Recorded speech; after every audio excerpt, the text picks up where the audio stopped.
Welcome to English with Podcast, your go-to channel for mastering the English language.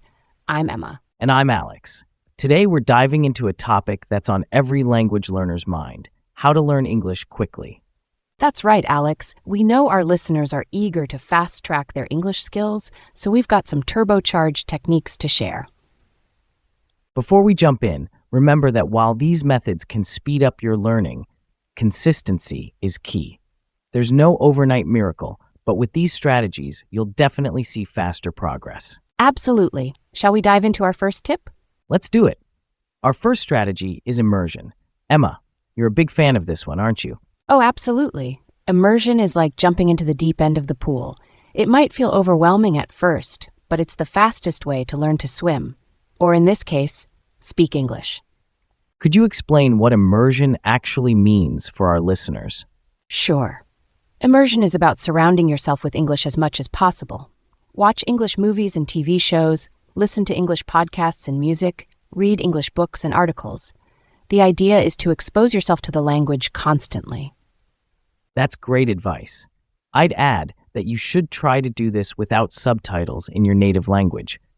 English subtitles are okay, but avoid the temptation to rely on your first language. Exactly. And don't worry if you don't understand everything at first.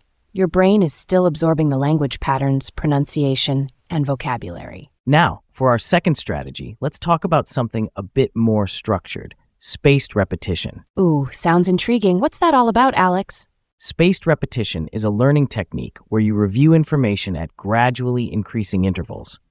For example, you might review a new word after 1 day, then 3 days, then a week, then 2 weeks, and so on. That's fascinating. How does this help with quick learning?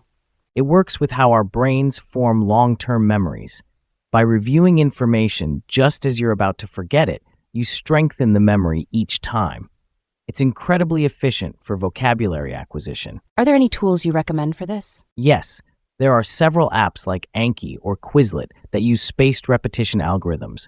They're great for vocabulary and even grammar rules. That's brilliant. I'm definitely going to try that out. Okay, moving on to our third strategy. Speaking from day one. This is where many learners get nervous. But it's crucial, isn't it? Absolutely.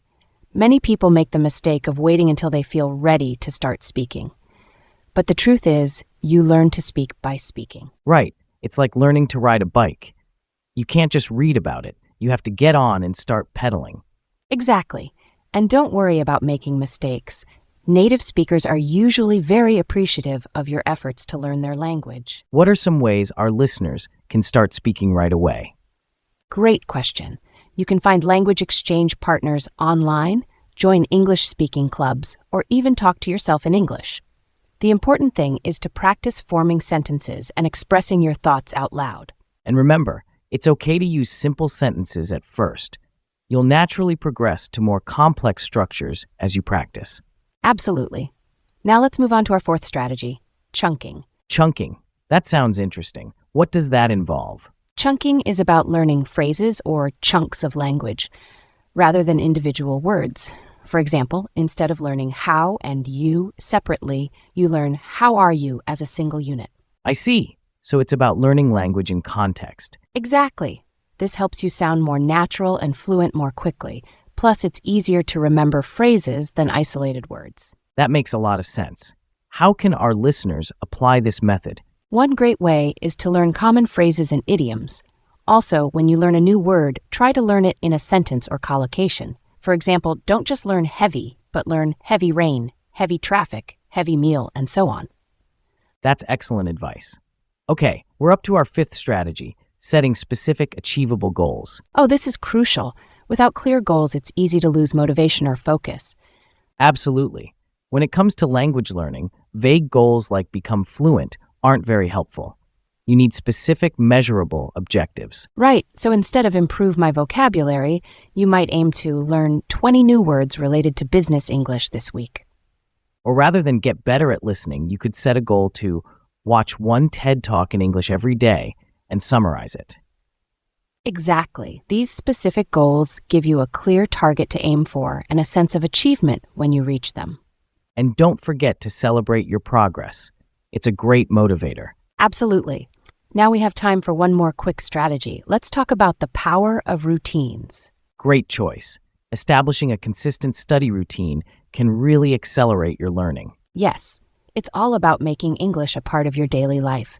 Even 15 to 30 minutes of focused study each day can make a huge difference. And try to incorporate English into your existing routines. For example, listen to an English podcast while commuting, or read an English news article with your morning coffee. Those are great suggestions, Alex. The key is consistency. It's much more effective to study a little bit every day than to cram for hours once a week. Absolutely. Now we've covered a lot of ground today. Let's take a few minutes to address some common questions from our listeners. Great idea. Our first question comes from Maria in Brazil. She asks, how long will it take me to become fluent in English if I use these methods? That's a common question, but it's also a tricky one to answer. Everyone's learning journey is different. Exactly. It depends on factors like your current level, how much time you can dedicate to learning, and even your native language. But I can say that consistently applying these methods will definitely speed up your progress. Agreed. Our next question is from Yuki in Japan. I'm too shy to speak English. How can I overcome this? Oh, this is such a common concern.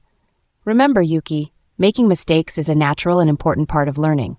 Start small. Maybe practice with a close friend or tutor first. And don't forget about language exchange apps. They can be a low-pressure way to start speaking with native speakers. Great advice, Alex. We have time for one more question. This one's from Carlos in Spain. Should I focus on British English or American English? Another excellent question. The truth is, either is fine. Choose the one you're more interested in or the one that's more relevant to your goals. Absolutely. And remember, once you reach a higher level, you'll be able to understand both easily. The differences aren't as significant as you might think. Well said, Emma. And with that, we're just about out of time for today's episode. It's been a pleasure sharing these strategies with you all. Remember, the key to quick English learning is consistency, immersion, and not being afraid to make mistakes. Exactly. We'd love to hear about your experiences with these methods. Leave a comment on our YouTube video or send us a message on social media. And don't forget to subscribe to English with Podcast for more tips and strategies to supercharge your English learning. Until next time, keep practicing, and remember, every day is an opportunity to improve your English. Goodbye, everyone. Take care.